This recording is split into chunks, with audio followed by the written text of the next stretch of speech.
Hi, this is Mr. Schneider. Welcome to the 2014-2015 school year. Let's get started with our first podcast. We're going to talk about means of obtaining citizenship, what it means to be a citizen. So a citizen has certain rights, duties. These are things you have to do under a government, and you owe allegiance. Do you remember we talked about the Pledge of Allegiance to that government? So I want to start off with a short video talking to you about what exactly it means to be a citizen.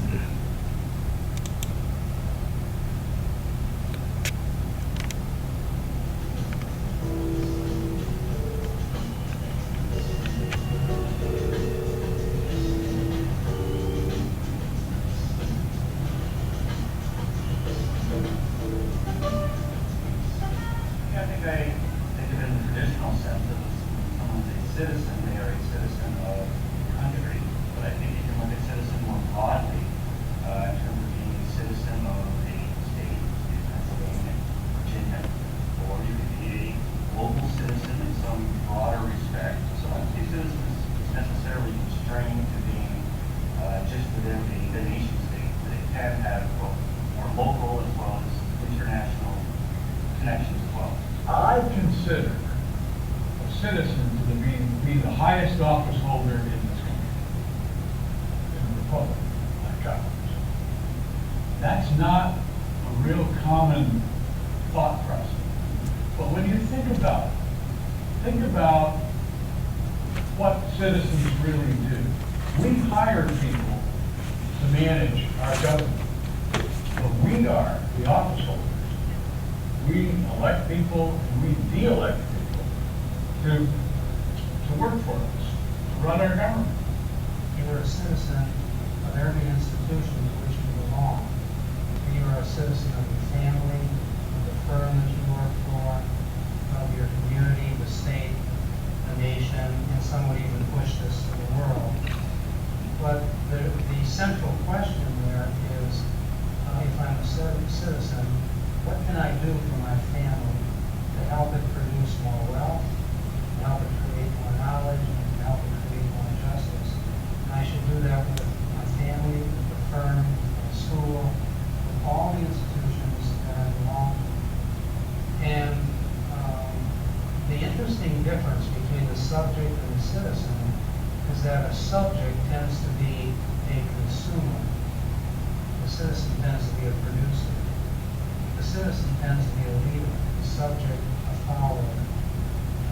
The subject tends to be someone that wants to be told what to do. The citizen has the initiative to pick it up and do what needs to be done. And the other thing, subjects tend to be victims, or they perceive themselves as victims, where citizens see themselves as people who are in control of their lives. I think we all play different roles as citizens, and we have multiple roles. We behave one way or act in certain ways when we're at school, when we're with our families, when we're out in the community, when we're on athletic teams, when we're going to civic events, if people are doing something in their religious community, or any other kind of civic organization. And I guess it goes back to multitasking. We can play many different roles at one time. But, and I think you're acting as multiple roles at one time as well, that you can be a good citizen to your family, but also be a good citizen for the community.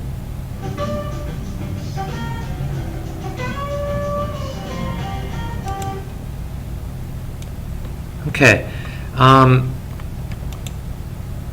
So the 14th Amendment, you learned about the 14th Amendment, guarantees citizenship either through birth or through the naturalization process. If you're born in the United States, if you're both of your parents, or you're born abroad and both your parents, or your parents are citizens, you become a citizen. Or if you're immigrating to the United States, you can go through it's called the naturalization process and become a citizen. What immigration has done has led to an incredibly diverse society. Our country is like no other. If you go to most other countries, if you go to Germany, everybody's German. If you go to Finland, people are Finnish. Here, if you ask somebody, what are you?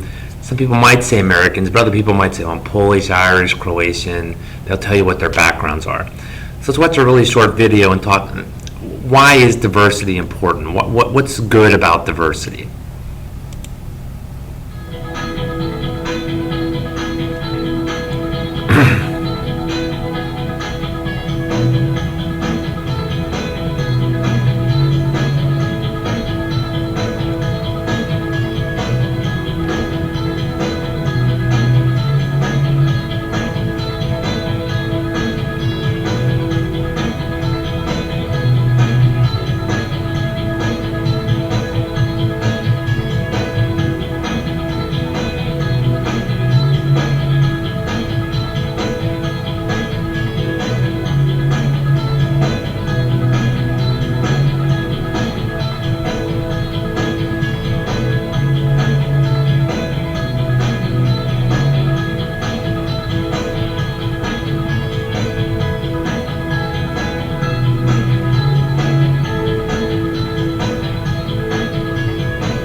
So, if you're born in the United States or born abroad to U.S. citizen, you automatically become a citizen.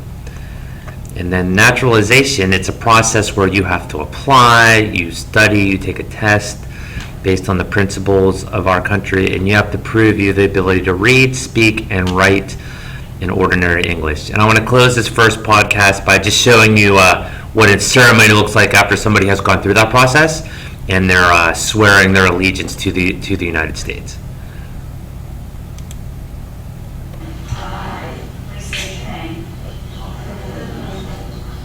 Hereby declare on oath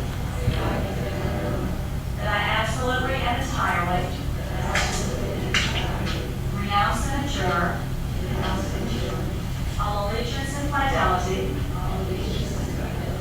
to any foreign prince, potentate, state or sovereignty, of whom or which I have heretofore been a subject or citizen. That I will support and defend the Constitution and the laws of the United States of America against all enemies, foreign and domestic. That I will bear true faith and allegiance to the same. That I will bear arms on behalf of the United States when required by law. That I will perform non-combatant service in the armed forces of the United States when required by law. That I will perform work of national importance under civilian direction when required by law. That I take this obligation freely without any mental reservation or purpose of evasion. So help me God. Congratulations.